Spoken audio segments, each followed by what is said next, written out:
The Hyundai Grandeur is a revived model from the Hyundai brand that's been a flagship sedan for quite a while, and it's actually making its return. It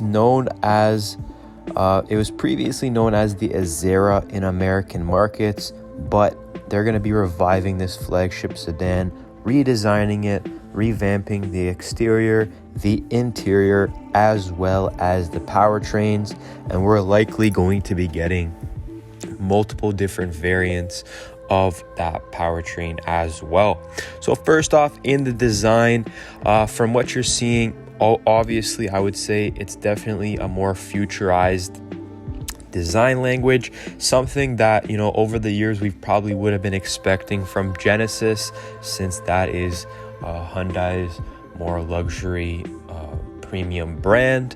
But nonetheless, Hyundai still has the ability to provide this type of comfort and luxury to their Hyundai vehicles. And if you guys weren't aware, this is one of the best selling vehicles for Hyundai in Korean markets and Asian markets. So with that said, there's definitely a possibility for it to enter North American markets now and do well as well. In terms of that styling, we have a front end similar to what we've been seeing on a lot of the new futurized, updated, modernized Hyundai models. We saw it with the Staria van, as well as the upcoming Genesis Ioniq 5N.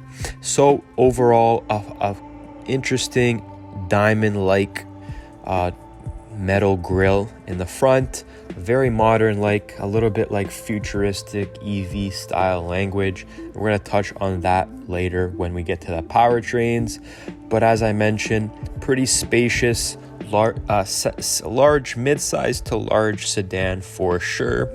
And interior wise, you're going to see why that is. In terms of the space, lengthwise, it's a little bit longer actually than the previous generation as well. The wheelbase grows a little bit. It's a little bit lower, that is, but in terms of the width, the length, and the wheelbase, it has been enlarged a little bit for sure. And in terms of the interior, we get a completely modernized look in there as well.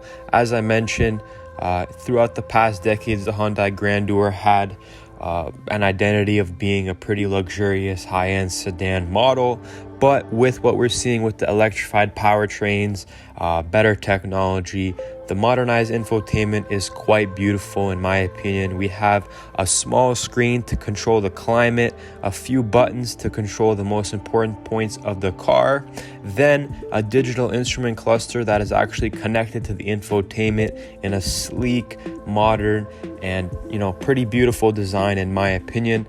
I'm a big fan of what I'm seeing in this interior, depending on which trims you get. I hope that these are the similar finishes that we see. And another cool touch that I'm seeing is actually the mid pillar on the vehicle is actually not even there on the right side, so the passenger side, making it a more spacious cockpit.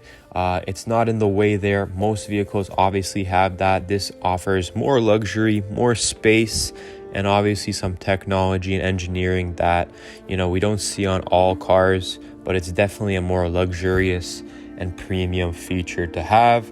The ambient lighting strip position, giving the dual screen display illuminating, quite a beautiful, artistic, modern, sleek design. I really like how it's decreasing as it goes into the passenger line. Lots of luxurious finishes that definitely coincide with what we see from Audis, even Range Rovers and things of that nature. And I think this is sort of what Hyundai wants to bring to their brand. Everyone knows so far, at least we're starting to realize, if you haven't, that Genesis is a pretty premium brand. They can provide a little bit more high-end engines, high-end finishes, and things of that nature. But with the electrification going the way it is, the technology evolving the way it is, it's definitely going to be interesting to see where they take that. And in terms of the powertrains, we actually expect a hybrid engine, a possible EV as well in the future, as well as potentially a petrol variant as well. But in terms of that hybrid, according to sources that we have, Hyundai actually has 80,000 pre-orders as of October for the Grandeur. There could be a waiting period, quite a long time, 3 to 6, 10 months for this. If we're talking about the hybrid variant, it remains weather confirmed if we're going to see the normal hybrid variants first and then the EV. Most likely that's my prediction, given the fact that in South Korea it packs a 2.4 liter petrol engine with a 38 kilowatt electric motor. So the 2023 Grandeur, according to Korean car blog as well, is expected to use the Kia K8's 1.6 liter turbo hybrid powertrain, combining 180 PS gasoline engine with a smaller electric motor as well.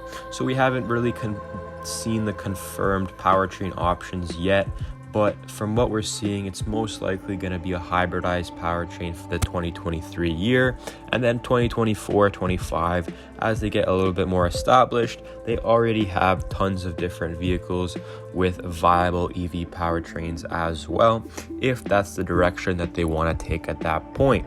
But my experience and things that I would see likely happening is actually the hybridization of the vehicles improving. The battery technology that we take from those EVs, we put it into the hybrids, and we make a revolutionary, efficient engine that is sort of the best of both worlds.